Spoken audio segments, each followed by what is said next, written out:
بسم اللہ الرحمن الرحیم۔ السلام علیکم ورحمۃ اللہ وبرکاتہ۔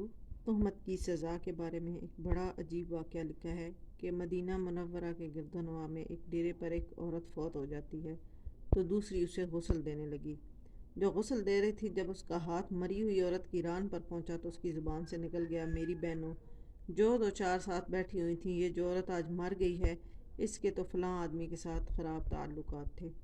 غسل دینے والی عورت نے جب یہ کہا تو قدرت کی طرف سے گرفت آ گئی، اس کا ہاتھ ران پر چمٹ گیا، جتنا کھینچتی ہے وہ جدا نہیں ہوتا، زور لگاتی ہے مگر ران جو ہے وہ ساتھ ہی آتی ہے۔ دیر لگ گئی، میت کے ورثاء کہنے لگے، بی بی جلدی غسل دو، شام ہونے والی ہے، ہم کو جنازہ بھی پڑھ کر اس کو دفنانا بھی ہے۔ وہ کہنے لگی، میں تو تمہارے مردے کو چھوڑتی ہوں مگر وہ مجھے نہیں چھوڑتا۔ رات پڑ گئی مگر ہاتھ یوں ہی چمٹا رہا، دن آ گیا پھر ہاتھ چمٹا رہا۔ اب مشکل بنی تو اس کے ورثاء علماء کے پاس گئے، ایک مولوی سے پوچھتے ہیں، مولوی صاحب، ایک عورت دوسری عورت کو غسل دے رہی تھی تو اس کا ہاتھ اس کی میت کی ران کے ساتھ چمٹا رہا، اب کیا کیا جائے؟ وہ فتویٰ دیتا ہے کہ چھری سے اس کا ہاتھ کاٹ دو۔ غسل دینے والی عورت کے ورثاء کہنے لگے، ہم تو اپنی عورت کو معذور کرانا نہیں چاہتے، ہم اس کا ہاتھ نہیں کاٹنے دیں گے۔ انہوں نے کہا، فلاں مولوی کے پاس چلیں۔ اس سے پوچھا تو کہنے لگی، چھری لے کر مری ہوئی عورت کا گوشت کاٹ دیا جائے۔ مگر اس کے ورثاء نے کہا کہ ہم اپنا مردہ خراب نہیں کرنا چاہتے۔ 3 دن اور 3 رات اسی طرح گزر گئے، گرمی بھی تھی، دھوپ بھی تھی، بدبو پڑنے لگی، گرد و نواح کے کئی دیہاتوں تک خبر پہنچ گئی۔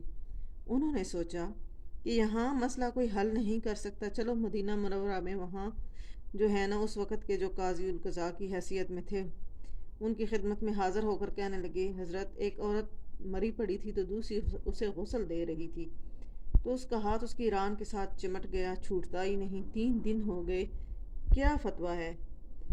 فرمایا، وہاں مجھے لے چلو۔ وہاں پہنچے اور چادر کی آڑ میں پردے کے اندر کھڑے ہو کر غسل دینے والی عورت سے پوچھا، بی بی جب تیرا ہاتھ چمٹا تھا تو نے زبان سے کوئی بات تو نہیں کہی تھی؟ وہ اور کہنے لگی، میں نے اتنا کہا تھا کہ یہ جو عورت مری ہے اس کے فلاں مرد کے ساتھ ناجائز تعلقات ہیں، امام ناجائز تعلقات تھے۔ تو انہوں نے پوچھا، بی بی جو نے تہمت لگائی ہے، کیا اس کے 4 چشمدید گواہ تیرے پاس ہیں؟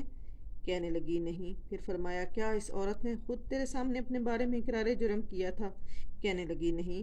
فرمایا، پھر نے کیوں تہمت لگائی؟ اس نے کہا، میں نے اس لیے کہہ دیا تھا کہ وہ گھڑا اٹھا کر اس کے دروازے سے گزر رہی تھی۔